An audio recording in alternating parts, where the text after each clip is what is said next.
week in racing. It's time to recap it.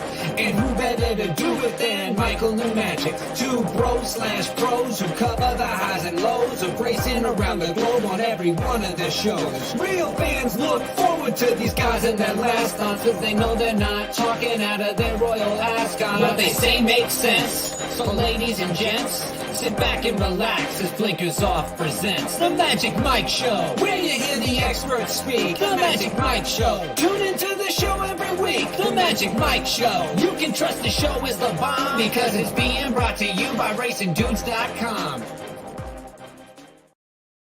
What's up, everybody? I'm Magic.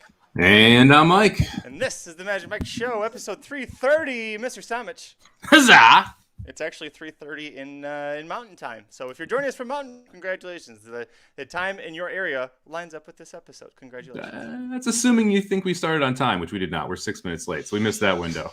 6-minute buffer. How you doing today, buddy? I'm doing well. Looking forward to the holidays here, starting to get the Christmas cheer going. We got Lily's little Christmas tree up with all her ornaments on it, which are ironically all Harry Potter keychains. So that's good. That's all up and ready to go. And yeah, getting ready to bear the cold. Going to be up in Minnesota for our fantasy draft. So it's going to be awfully chilly when we're picking some horses here. I believe that's what happened last year. Actually, was it last year or 2 years ago? You were literally on an airplane, and it wasn't last year. It must have been 2 years ago. You were 2 years ago, on an airplane, and I had to handle the draft myself. And well, I won't say it went super bad, but it went worse in other times. But it wasn't great. We don't have a great super history good with either. No, we don't have a good history with the draft, unfortunately. No. But we're going to change that this year. We're all about the claiming game, my man. Yes, yeah, that's the claiming game. Speaking of claiming game, there's a bunch of optional claiming races we're going to be covering in Wednesday's Late Pick 4 at Gulfstream. We're also going to go over our Late Pick 4 tickets from last Saturday. I won't say it was this close because it was 3 lengths, but I was close to hitting the Pick 4. So Mike and I will go through that, talk about what we learned, and then talk a little bit about the Alamitos Futurity, and by that I mean 30 seconds, so that's about what it's worth. And then we'll get into Gulfstream. But before that, what's the best thing you saw this week? Oh, so we have a tradition in my family where every time, every holiday season, we used to be at my dad's house where it was my dad's parents' house where they had this door with these glass panels on it. And we would go there for New Year's. It would be like my favorite time of the year to be there. And we would do a holiday bowl pool, and we put the bowl games up, and everyone would pick every bowl game against the spread. And you'd have each of these window panels has a card, and everyone keeps track of the record, and you pay a nominal amount to get involved, and you have some good times. So we got the email today with the bowl picks and everything, so to actually have the spreadsheet to fill it out. So I'm pumped for the bowl season, man. I really like college bowls. I know a lot of people there's a ton of them, and yes, it kind of gets a little ridiculous, but it's kind of nice to have football on all the time during these. You get the 3:30 kickoff on December 23rd, which is awesome. It allows something on the TV, so I can kind of zone out when we're certain family things I don't necessarily want to be at. And I just love the bowl games and the stories, and it gets even crazier now because you have all these people opting out, so you don't really know who's going to actually play in the game until the day of the game. So I'm excited to see some bowls going. We had Army, I think it was Army Navy played this Saturday. Kind of kicked off the bowl season, so I'm just pumped that we get some college football mid-afternoon. Well, you know who also loves is Aaron Halchman. He's a huge fan of the bowls. He always says he loves all of the bowls, even the dirty ones that nobody knows even where the teams are from. And I know on Dudes Who Bet Sports they'll be talking about some of that in the next few episodes. So make sure you subscribe to that on podcast, or you go to youtube.com/racingdudes. Just subscribe there. You'll get to see all the videos because he and Papa Dude and maybe Mike Somich will be talking about all the college football bowl games. And it's nice because it gives us plenty of content, because now that we're in this video discussion business, it gives us plenty of content to talk about outside of just what's happening in the NFL. You also have to love the names of these. There's a Tropical Smoothie Cafe Frisco Bowl this year. There's the Easy Post Hawaii Bowl, the Tax Act Camila Bowl. I mean, just some awful names that are wonderful, though. We could probably play a game, bowl game or not a bowl game. And only Aaron would be able to get them all correct if we could just make up some funky ones. I like it. So anyways, tune into that. They'll be live. The reason I was thinking about it, too, is that they'll be live here in a little over an hour at 4 o'clock Pacific time. So make sure you tune into that. Best thing that I saw, Mike, the show Get Up that's on ESPN? Mm-hmm. It's Mike Greenberg's new morning show. I'm shocked that that's the best thing you saw. I've never really seen it, but I've never been a Greenberg fan. However, they were discussing the Packers shellacking the Bears last night, and apparently Aaron Rodgers' toe injury is getting worse. So what they did is they brought on a toe expert to their panel. Did you see this? No, I didn't. I don't watch that show. Listen, I'm a toe expert. Let's just say this. Damn it, man. There ain't nothing wrong with Aaron Rodgers. He threw for 350 yards and 4 touchdowns. Come on, stop. Stop it already. Are you so you're suggesting you're not concerned No, about I'm the not injury? concerned. He wants out of practice. That's all that's all I'm about. not working, bro. Bro, I'm not working, bro. Ryan, I cannot put my best foot forward with Rex acting like this, bro. we're 4 minutes in, and we've lost RC. All right, how about I mean, Yeah, that's that's like good. the magic. That's like the Magic Mike show. We're 4 minutes in. We've already lost it. Okay. Oh, that's incredible. I mean, man, how did they set that up? I mean, like, oh yeah, that's amazing. God bless Rex Ryan For just for taking, playing that so perfectly. I don't think anybody knew it was coming, and for him to just fully, that was. Oh, I watched that so many times. I had the same reaction you did. I couldn't believe it. Anyways, that is the best thing I saw. However, we do have a big show, so let's get into it. We're going to be looking back at Gulfstream's late pick 4 from Saturday, where we had our tickets that came close. We'll see what we could have done differently. And then we're going to look at the Alamitos Futurity, and then Wednesday's a late pick 4 at Gulfstream. Let's get into it, Mike. Riders up.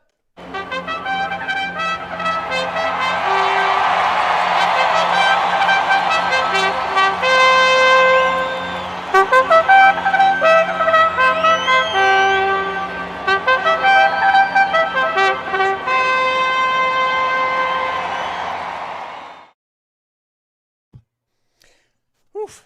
Are we there? yeah. Are you there, Mike? Yeah. What? Oh, I hit the wrong button. What is going on here? Mike, where's the screen? There it is. Do you need me to Where are we produce at? your magic? I You're don't just know falling where- apart. There we are. Boy. Rex Ryan, the thing that still's got me going. I can't believe it. Back on Saturday, kicking off the late pick 4 sequence was the one that I missed because I did not see. We missed Susie winning race 8, which is a 6-furlong dirt sprint for fillies and mares 3 and up. I did love Wild America here with Luis Saez riding for Mike Stidham. And looked like a winner until suddenly she didn't. We missed. Susie gets the job done. The reason I want to talk about this, Mike, is I'm looking at her form here. Hopefully DRF is fine with me screen sharing like this. There's only one race on here that fits, and that's 3 back at Delaware Park, where she won, won by a neck. But they were kind of slow fractions. I wasn't super impressed with that effort when I watched it and looking at it on paper here. Is there a way that you could have gotten to this horse, even though it didn't make any of our tickets? No, not really. I mean, the only real giveaway here was the fact that the horse got bet. The 10-1 morning line going off at $4.40. It kind of gives away that there might have been something out on the horse, and that's really the only way that I might have been able to get to it. But I just, for me, this was one of those where I probably would have had to hit the all button to get to this horse, which is frustrating because I don't want it at 440. Cervelli, not necessarily good at shipping horses from Delaware down to Gulfstream and then getting the win. So this one was tough, and it stinks because, I mean, as we'll go through the rest of this, all over the rest of this thing, and the paid huge, and this was the easiest one to get to that we didn't get. Yeah, I guess I could look at the fact that she was 4 for 6 at the distance. She's got 2 wins at Gulfstream, but that was back when Paco Lopez was riding. I don't know. Nothing about this really passed the smell test. I mean, this was almost 2 years ago when she was doing that here. So, things happen, but we didn't get the job done. But you're right, a big thing, and I told this to Aaron Haltzman too. She was 10-1 on the morning line. The only way I would have known something was up is if I would have seen the board live and seen that she was 4-1. But when we're doing this, practically 9-2. But when we're doing this, a couple days out, how the hell are we supposed to know that information? Yeah, it can be tough. I mean, the other thing, if she's 4, I mean, you could argue that she had a good 3-year-old season, and like you said, 2 wins at Gulfstream, 2 wins or 4 wins at the distance. So you could make a case there, I guess. I guess I could see why people could get there, but for me, it was a tough horse to land on. The next race was when we both hit, was 9 Land Biscuit. I said I love this horse's name. John Velasquez riding for Bill Mott. I believe you were probably a little higher on this horse, even though he was on my ticket here. So tell me about the 9 Land Biscuit and what it means for this race, because we are going to be previewing another synthetic route later on the card here. Yeah, this was a must-use for me. I think this is overall my second pick in the race. Look, this is one of those where you got to take a look at the level that they're facing, and it's going to be interesting. I mean, the synthetic, I don't know if you want to have this discussion or not, but the synthetic is getting a lot of crap from people that I don't think is warranted. I mean, the reason they put it in, and they went out and about and said this, was to help save the turf course, right? And why would they run, 12-5 claimers on the turf early in the meet if you could just run it on the synthetic and get full fields? It doesn't make any sense from a racetrack perspective. And, I understand that they're worried that the handle is down a little bit, but it doesn't seem like it's really down a little bit. The pools are still strong in both the early and the late pick fives for that. So I'm not worried. I don't see it in the multi-race side of it. And I know Marshall Graham did a bunch of work analyzing the handle on the turf versus the synthetic, or the dirt versus synthetic. And the handle was higher on the synthetic, but not per horse when you take in the field sizes. But I think that it's actually playing pretty fair at this point. I mean, you really don't want to be on the lead, so I shouldn't say pretty fair, but anyone can win coming from off the pace. It's a little slower, but it's sped up. To me, it's just a different challenge. I think people are kind of hating on it because they don't want to figure out the other challenge. It is tough to have 3 different styles of tracks you have to pay attention to. But man, if it means that in the long run, I'm consistently getting 10-horse fields on the synthetic, and that's how you're playing your low-level claiming turf horses, which is generally what they've been doing here. We're not seeing $86,000 non-winners of one allowance on the synthetic here. We're seeing 12-5 claimers, and that's fine. That's cool with having those horses on there, and that's also why you get some stumble bunnies and things like that, and slower times, because these are the bad horses that are running on the synthetic. They're saving the turf for the better horses. So, anyway, end rant. I like the synthetic. I'm happy it's there. I think it makes sense. Lamb Biscuit made a ton of sense here. We talked all the time about kind of that New York form coming down. And this is a good example of that. I mean, this is a horse that was running in $50,000 allowances at Belmont and Saratoga, facing better horses, and then drops down in here and just finds the right spot and is able to get the job done. I mean, this is a decent class drop here when you're talking about $25K allowance on the synthetic at Gulfstream versus $50K over the Saratoga turf. All great points. I also like the breeding, just Orb Dynaformer. You know that this horse is going to be able to trudge his way through that. And on that show, that was the first time I'd ever looked and played a synthetic race at Gulfstream, I had asked you about what traits you need, and you brought up again about the slow horses and these lower levels. So a horse that is going to be able to trudge through that distance when there's going to be a lot of stumble bunnies can help as well. But all good points. We were on base with Land Biscuit. The next race was the feature of the Grade 3 Mr. Prospector Stakes. And, Mike, you admitted freely you were taking a wild shot here, and if this had connected, it would have paid thousands of pancakes. However, Flapjack flopped. But in your defense, Flapjack spun his wheels. As soon as the gates opened, I watched the head on, and he literally does that. And when you draw the rail and you're wearing blinkers trying to get speed, you're done. So I don't hate you for taking that pick. Do you regret it?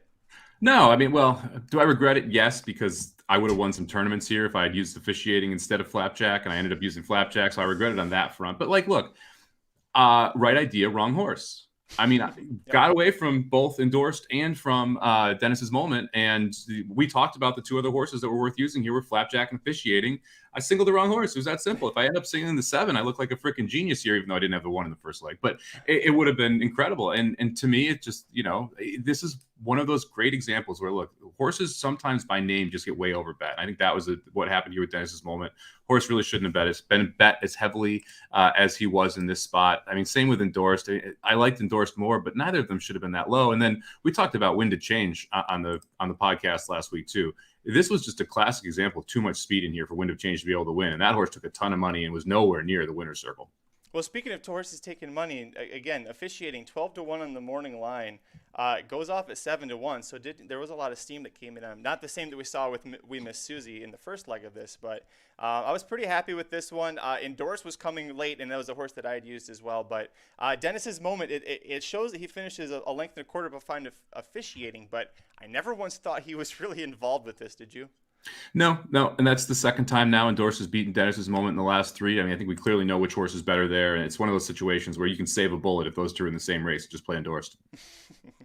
All right, we can move on from that. We'll go to the 4th and final leg here quick. By the way, the next race for the top 3 finishers, I would assume, will be the Grade 3 Fred Hooper on the Pegasus Undercard on January 29th. So watch for those horses to return there. I'm sure Mike and I will be covering it. KC Chief goes gate to wire with Emicio Jaramillo at 14-1. Mike, you were all over this horse. You love this horse. You probably shit bricks when you saw you were getting 14-1 on him. I mean, I actually was upset, the ironic part of it, because he walked into the gate at 22-1. And I'm like, let's go. Let's give me that 22-1. And I was. So are you the one that changed it? No, I did. And went, I did have a decent win bet on it, not going to lie. So pretty happy about that. It sounds like quite a few other people had some win bets on this horse too. This was the top pick I gave out on last Thursday's show. I had this in tournaments too, which was nice. Just a great example of look for speed on this turf course. And if you have a horse that's going to get loose, in this case, KC Chief got loose. And if you scroll down, Jaramillo, when Jaramillo is on a horse like this, going from Reyes to Jaramillo, that's a huge uplift for a speed horse. You're pretty much guaranteed that horse is going to get out. And the other interesting part is that this was going from synthetic, where speed is not holding, to turf, where speed is holding.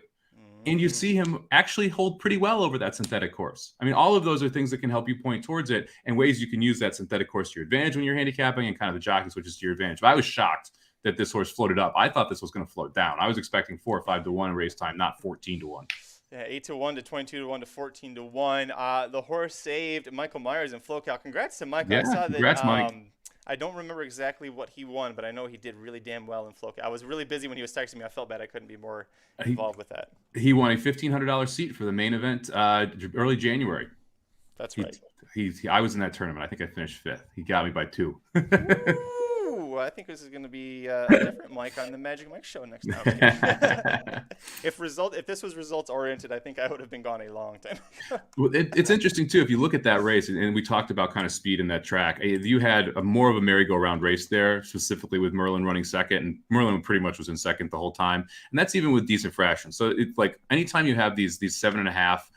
Or these turf races that are going 2 turns over that course, inside speed is so good if they're alone, and that's why the 4A and the 6A will both stay up there. One other race to cover real quick here, Mike, was the Los Al Futurity Grade 2 race for I don't know what reason why, but the good news is out of this, Bob Baffert finally actually lost the race. I don't know if it could have been a whole lot uglier than this too. Messier has the lead. Messier is stuck wide. Messier re-breaks. Messier still loses. To Slow Down Andy, who was looking at the stands the entire time, I don't think Slow Down Andy ever actually knew there was a horse there until they bumped. And that's when he was like, oh, okay, I need to keep running again. He gets the win, wins by a length. The buyer figures for a Kentucky Derby prep, 85-83, which is regression for Messier, and a whole bunch of shit behind it there. So your takeaway from this race? One of the biggest train wrecks of a stretch run I've seen in a while. I mean, like, it seemed like both horses rebroke. You had bumping, you had them going in and out. The stretch is notoriously long. I think it's the longest or second longest in America. It's crazy. So you had a lot of time for them to remember to change leads, and yet I think Messier did it 4 times and Slow Down Andy didn't do it once. So it was just a clearly a 2-year-old race going a little bit too long at this age than they probably wanted to.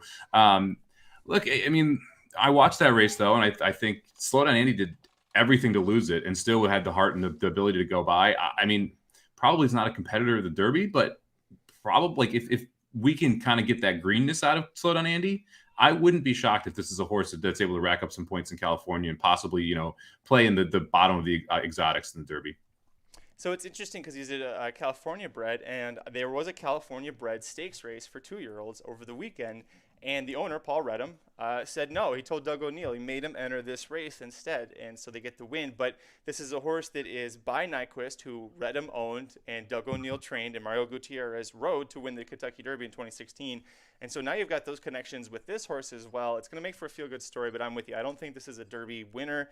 He could be good enough to keep mucking up points. I mean, just be the dagger that you throw out there to try and take down Baffert every time. I think as long as he keeps running like he does, and he's probably going to hit 3rd, 4th when he gets to the real stakes races in next year. But until that point, then you maybe switch to the California leagues. But a decent horse to, again, 3rd, 4th. I don't know if I think he wins any of those preps though. Yeah, I mean, he needs to mature, and then we can see how good the horse is. I think that's really what you take away from that race is that the horse has talent. We just don't know, how fast the brain is going to catch up with the talent and allow the horse to really show its best. All right, Mike, let's get out of this now. We'll talk about, by the way, did you watch the Doppelganger debut that was the race before at Los Al? No, I didn't. That's okay. It was really good to see, but it's another Baffert horse. So do you really want to It's a celebrate Baffert Los Al 2-year-old, yeah. Yeah, he Been looks there, good. done that. I would expect he's going to go right to the Robert B. Lewis Stakes, probably February 6th. If you want more information on that talk, by the way, Aaron Halchman and I, mostly Aaron, talked about Doppelganger's chances. That'll be on youtube.com/racingdudes later today. In the meantime, let's take a look at the late pick 4 at Gulfstream Park on Wednesday, December 15th. While my computer loads it up, I'll get us going. We're going to race 6 on the card. It's a 6-furlong dirt sprint for 7 2-year-olds who have either started for a tag of 30K or less or are entered for a 35K tag. Here, your favorite is Concrete Glory on the rail at 3-1. Already raced 8 times as a 2-year-old. That is ridiculous to be racing that often as a 2-year-old, especially in this age and age. He's won 3 times, though, including 2 back at this exact same condition over the same track and distance. So, this horse 8 times, 3 wins. He's done it over this track. You've got to use him here at least, right? I mean, this is one of the crazier lines. You're like 2-year-old seasons you'll see. I mean, 8 races, 3 0 buyers. has competed in a $100,000 stakes race and has 3 wins. Like it's a little nutty that is the overall season for the one horse. And yeah, I actually have Concrete Glory on top, or Concrete Glory on top. I considered singling this horse. There's a ton of speed in here, and that's the main reason I didn't. But you go to that race 3 back at Thistle. I mean, that absolutely airs this field. Even the last time we were at Gulfstream here, 2 back on November 11th, that's a really good effort. 21-4, 44-4. The horse faced pressure early and then was able to open up, ends up clearing out by 7. Miguel Vasquez was up that day. We get Vasquez back here. My other concern here is the trainer switch. I mean, we go from essentially the Brooks brothers going back and forth with him to Jerry Thurston, who's 1 for 21 on the year. So not exactly the best numbers you want to see there. But again, like I said, we do get Vasquez to pick up the mount. So I'm on the one horse here as my top pick. I'm going to be interested to see if this horse runs, though. Last time out would have been December 4th, 2021, which is, oh, by the way, 9 days ago. So we'll see if we get Concrete Glory in this race. But if we do, I like the one horse on top, even with all the speed in this race. I guess that's how you get a 2-year-old to race 8 times by mid-December. Is the last time they raced was 9 days ago. First start was in June. Yeah, I mean, they're packing. Listen, they're getting their money's worth out of the horse. So if they take care of him at the end of it. Listen, I used him on top as well. I'm with you. And I went too deep here. And the other horse I used, you used as well. So we'll talk about the number 3, Active Valor at 9-2. Claimed out of a maiden win for $40,000. Ran back protected twice. That's always a key thing that we talk about here. Didn't get the job done.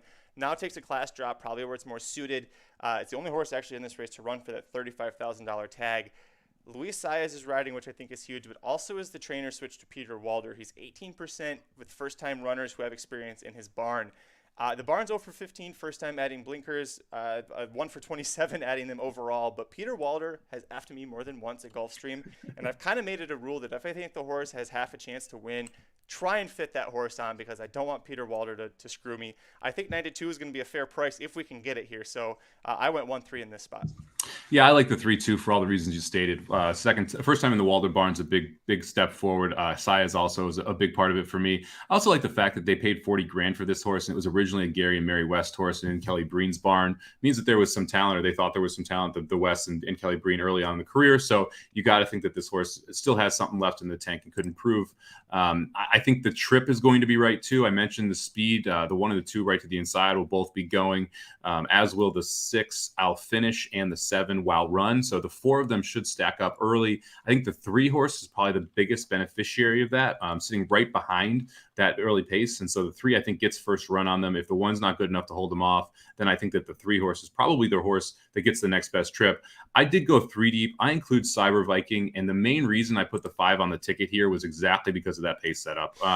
This horse is the one that proved that can close. Don't love the fact that we won a maiden 12-5 to start out our career. It's a pretty low level race, but got a 62 buyer, comes back in the next race, finishes behind Concrete Glory that day. The Concrete Glory absolutely aired the field, but was an even money favorite in that race, which kind of gives you an idea of how this is flipped in just a short time, where you're getting 7-2 on one and 3-1 on the other, where you're getting even money on Cyber Viking that start. Third start, still time to improve. And like I said, this pace just sets up beautifully for the 5. There's going to be a ton of pace to run into. If they come back at all, then I think the 5 is going to be finishing well. So I'm going to play both a $2 and a 50-cent ticket. I started both of them off here with a 1, 3, 5.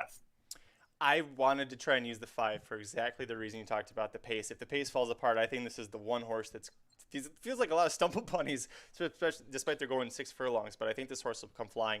I went very chalky with this sequence, so it's a cheap ticket. It's a chalkier ticket. So I'm going to avoid using the top 2 choices in this race. But I don't hate you for doing it, especially because I know you're going to take some shots later. So I understand wanting to do that. Was there any horse in this race that you didn't use that scared you at all?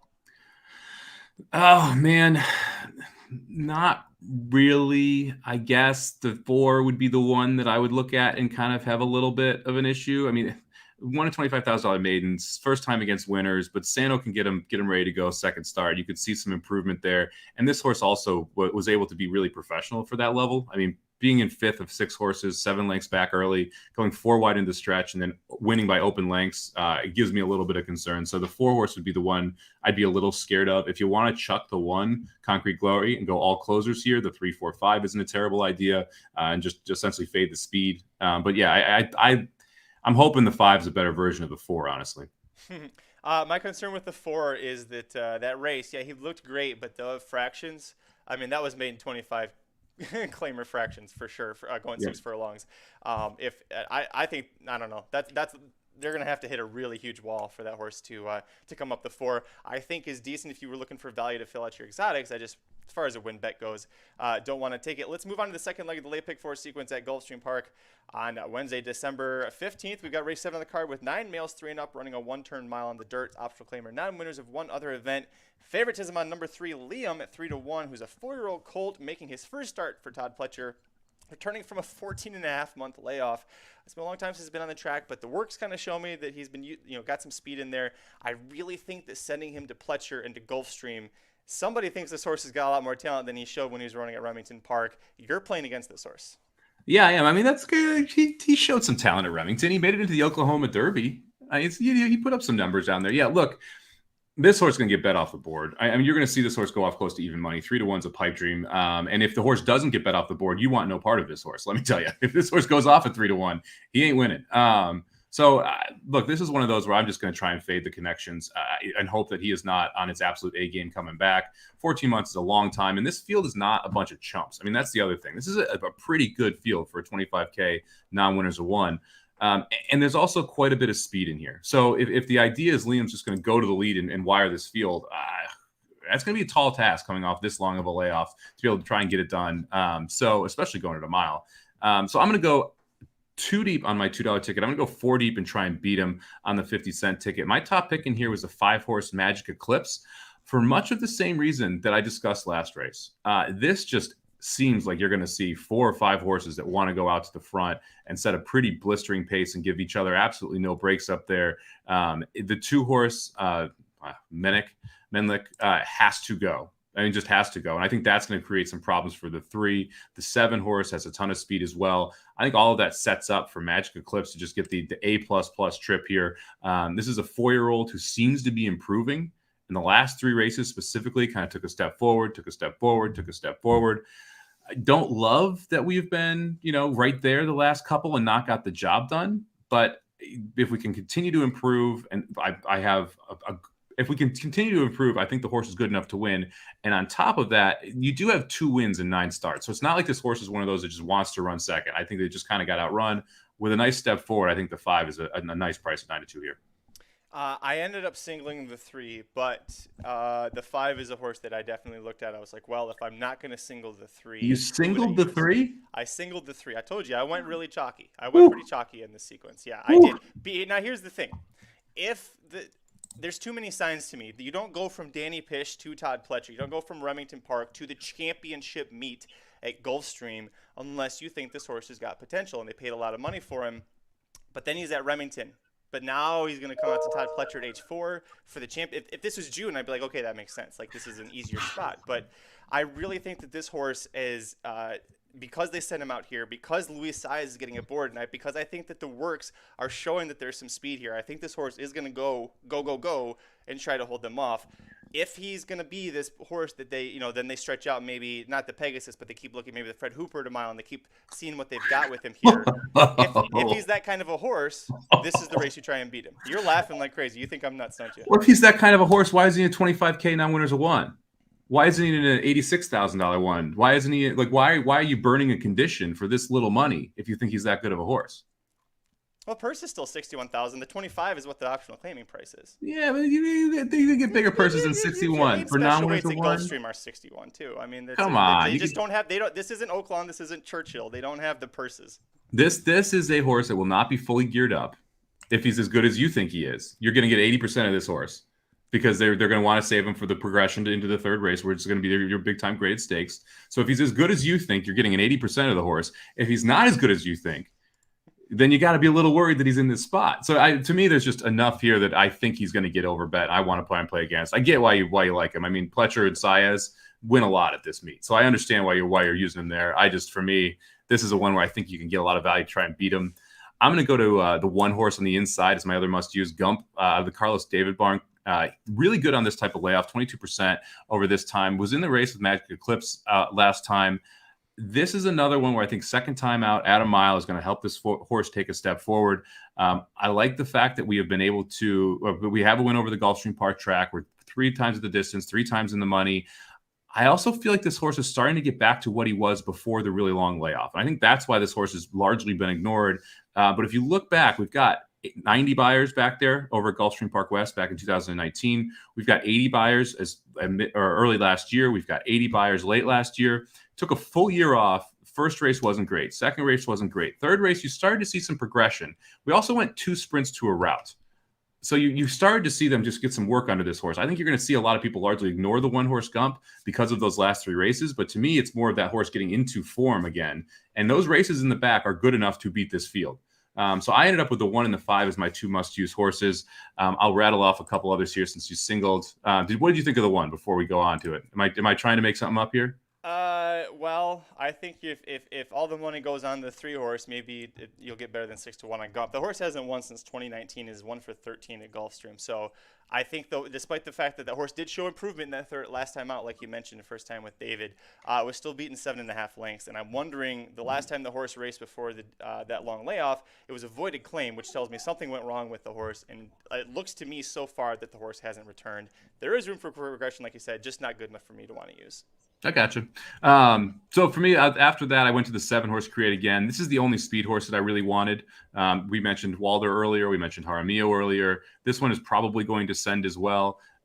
This horse is 2 for 12 at Gulfstream, 2 for 9 at the distance, beat Magic Eclipse last time out. Coming off a layoff, but for Walder, that's not something I'm really all that concerned about. Of all the speed horses, I felt Create Again was the one that I want to use. And then the 6 Hercules right to the inside, I think is pretty interesting here. This horse had a nice string of wins over this Gulfstream Park track last year as a 2, or early in the 3-year-old season this year. Switched up and ran on the synthetic the last 2. This horse is getting back to the trainer who was successful with last year, getting back to the surface and the distance he was successful at last year. 4 for 8 over the Gulfstream Park track, 3 for 6 at the distance. I think Hercules is an interesting one here who should sit a wonderful trip because he's going to be right behind the speed, get first run. And if the 2, the 3, the 7 come back, then I think the first horse getting a shot at him is going to be the 6 Hercules. I looked at this horse too for a bit. My 2 strikes, because I like that he's coming back to Alvarado. He's never faced older horses before, so this will be his first test. And like you said, these aren't complete chumps. I know you don't love Liam, but these are, like, as a field, these aren't complete chumps. And the wins came despite really slow final quarter fractions, which tells me that there were a lot of stumble bunnies that he was kind of going past here. I don't think that there are that level of stumble bunnies that he's going to face here. But the 3 straight wins over this course and distance in the spring is not something that you should just easily ignore. And you'd assume this horse is a lot more mature than what we saw over the spring, right? Because this is a 3-year-old who's developing, so you'd expect to get a significantly older, more mature, more stronger horse. And the synth races were interesting to me. I was surprised that you saw this horse go to the synthetic in the Sweezy barn and then get switched over to the Alvarado barn again. So interesting how they're kind of going back and forth. But look, if we can get back to that form and continue to improve off the numbers that we put up first time out after the layoff, then I think that the 6 horse has a legit shot at getting it done here. Did you put that up there? No. Did Aaron do that? Aaron, get out of there.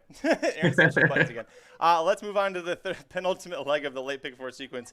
Wednesday at Gulfstream Park, race 8 on the card. We've got a field of 1, 2, 3, 4, 5, 6, 7 runners and an optional claim around winners, one other event. With this 5-hour long turf sprint, it's going to be interesting to see what Mike does here because the favorite is number 6, Kasim, at 5-2, who's already stakes placed as a turf sprinter. Claimed for $50K 2 back. Now he drops in for half of that without any real reason to want to wonder about that. So, Mike Somich, in terms of betting, this kind of a class drop with that information, is it a green flag or a red flag for you? For me, it's a red flag. I chucked this horse out completely. For me, this isn't the type of horse I want to play at 5-2. I don't think this horse goes off as the favorite either. I think this morning line may be a little bit off. I'm going to put a 6-1 shot on top and actually single in the $2 ticket here with the 2-horse Freewheeler. Like we talked about speed on the Gulfstream turf course earlier. This horse, I think, is the horse that's going to be out front. We're coming from, Saratoga, Aqueduct, Belmont races. Now, we do have a long layoff here, which is the one concern, but we're coming from that level here into the turf sprinting level at Gulfstream Park. This horse has a ton of speed, should get out front. We get Jaramillo again, which tells me that we're going to absolutely send. The horse sold for $430,000 at auction. We haven't seen this horse early in his 4-year-old campaign. This is a logical point for this horse to take a big-time step forward. Additionally, I realize we're not in the Pletcher barn anymore, but if you're going to go to a barn and it's going to be on the turf, Maker's not a bad barn to end up in. So I wouldn't be shocked if this horse runs a career best race, and I think it's loose up front, and I'm not sure anyone can catch him. So I put the 2-horse Freewheeler on top at 6-1 here. And like I said, I'm singling it in the $2 ticket. The most confident that I was looking through this sequence was I saw number 2 freewheeler here, and I said, this is the horse that Mike Somich is going to want to single more than any other. This is exactly, it hits all the buttons that you like, and for good reason. You talked about the barn change. I dare say that in this specific situation, this is actually a trainer upgrade. Going to Mike Maker with an older turf horse, going to be sprinting. The long layoff is, 11 months is always a concern for any horse, but the work 3 back tipped me off that this horse is probably going to have some speed. And then you see Jaramillo gets the mount. This horse might run with a rocket shoved up his butt. I mean, this horse could just be gone. Like it could be like Golden Pal at the turf sprint. 2 steps out. Shit. Okay, race is over. The only difference here, we're getting a lot better prices, 6-1 if it holds. Yeah, the only other real speed that worries me is the horse right to its outside, like what I see. And like the fact that we drew inside of the speed, and that horse is, to me, a cheaper version of the speed, means I think that freewheeler is going to get a pretty nice trip here, and I'd hopefully get loose. I did go 3 deep in the 50-cent ticket. You obviously must have spread a little bit here if you went single last time. Did you use the 2 freewheeler? I did. I used 2 horses. He was the second one. The other one I used, you did as well. So let's talk about number 4 Thing for Rusty Arnold. John Velasquez hopping aboard. To me, this horse fits here really well. Nearly beat a straight allowance turf company at Keeneland. Facing older horses, not an easy thing to do, especially when you're 3. The buyers have improved every start since Rusty Arnold put him back on turf in July. The barn is 20% with turf sprints, and I think that he should get the perfect stalking trip here. You've got the speed to his inside. There's only 7 horses in this race, so he's going to have room to run when he's called upon. Shouldn't have any trip issues. As soon as the speed starts to come back, if it does, this should be the horse that goes by first. Yeah, I think Thing is awfully interesting. At the price, I didn't love it 3-1, but I love the improvement. Like the last 3 races, this horse is something has seemed to click since this horse got back to turf sprinting. So Indiana, then to Saratoga, back to Indiana, and then to Keeneland, a step forward every single time. And it seems like the horse got a little bit more mature each time. That race at Keeneland, I think the winning buyer in that was like an 82. That's a pretty low winning buyer for a sprint at Keeneland, but the turf was off a little that day. So I'm a little worried that race is more of a paper tiger than anything, and that's going to hurt our price here on Thing.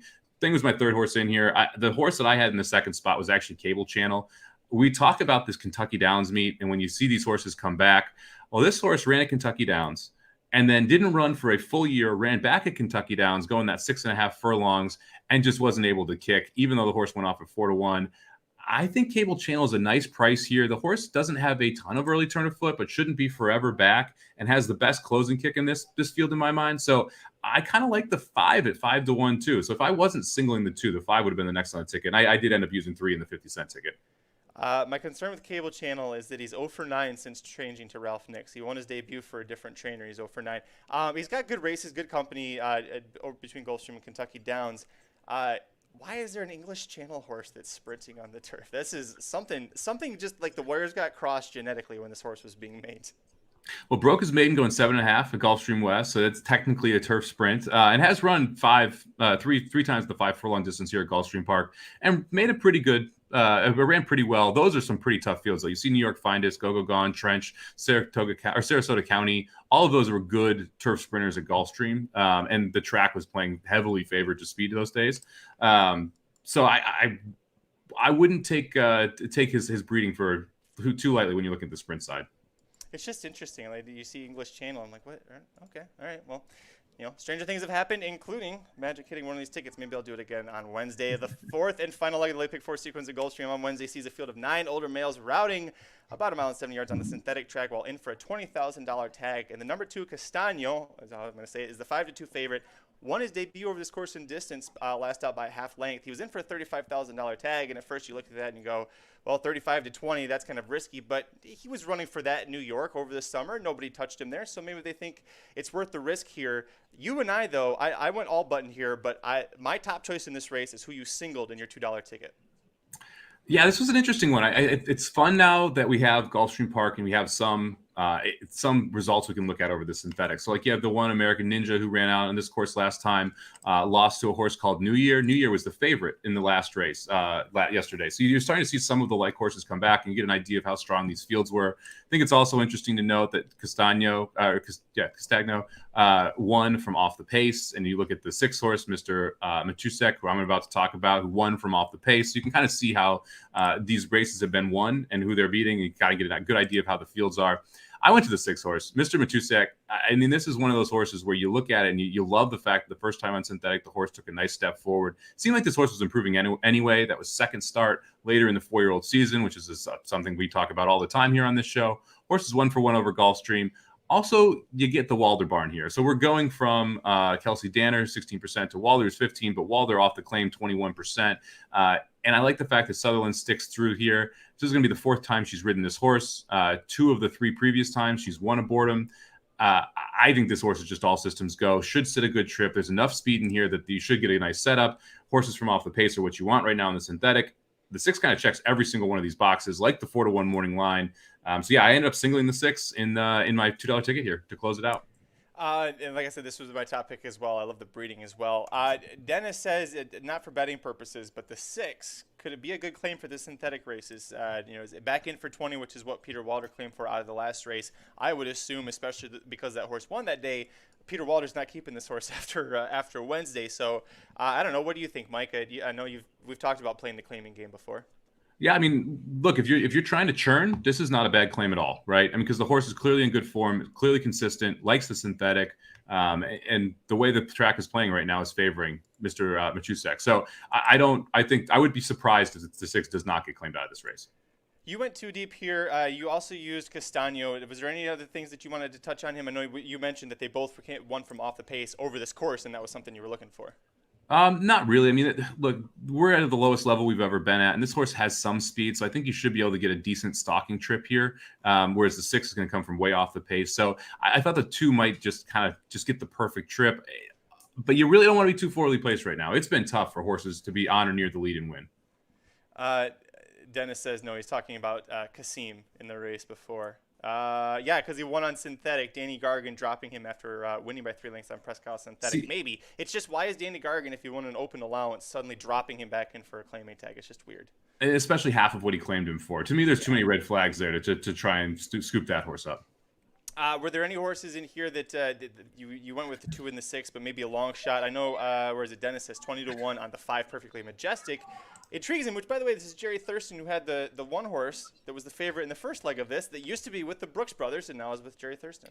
Yeah, to be honest, one of the reasons I'm only 2 deep here is I really don't like much of this field. I looked at the 1 American Ninja, but I wasn't a big fan of American Ninja, and I mentioned the winner of that race came back as the favorite and didn't do anything in the last race on Saturday. The horse like Pointer I took a long look at, but that horse is going to be more forwardly placed, so I don't really want to use Pointer either. I thought Graceful Kitten was interesting. That would be probably the one I'd look at a price if you want to get a little kooky, because Kitten's Joy is generally very good on synthetic. I actually looked at Perfectly Majestic, the 5 horse, for a while as well. Horses 5 wins and 17 starts on the synthetic. Has hit the board 10 times in those 17 starts. The problem is, all the really good efforts are like 2, 3, 4, 5 years ago. This is the horse's recent form just isn't up there. Now, if this horse can find the back form, 20-1 is an absolute steal. I agree with that. It's just the whether or not we can get back to the form that was actually winning on synthetic. And I think Dennis is talking about, there was the buyer. I will say the buyers don't necessarily excite you, but there were 2 straight wins at Presque Isle routing on synthetic, and then Arlington. So three out of 4 wins in the summer were routing on synthetic at different tracks. But this is Gulfstream, and it's a wacky course that we still are trying to figure out. But great question in there, Dennis. Yeah. Sorry, did you have more? I would say if you want to try and, I mean, the 7 is a little interesting too, Robin taking charge. So if you want to throw the speed in there, that's the other way you could go. I'm not playing speed right now in Gulfstream synthetic, but that horse did wire a field earlier on the synth. So if you want to make an argument for the 7, I think you can as well. One of these times it's going to be it's suddenly just going to be absolute speed, out of nowhere. So yeah. Well, the track's tightening up. I mean, we've talked about it. You've seen faster times. I think the track will continue to tighten up, and as it does, speed should do better. Sorry, Celeste got an ugly sweater from her work, the TV show that she just showed. It's ugly, trust me.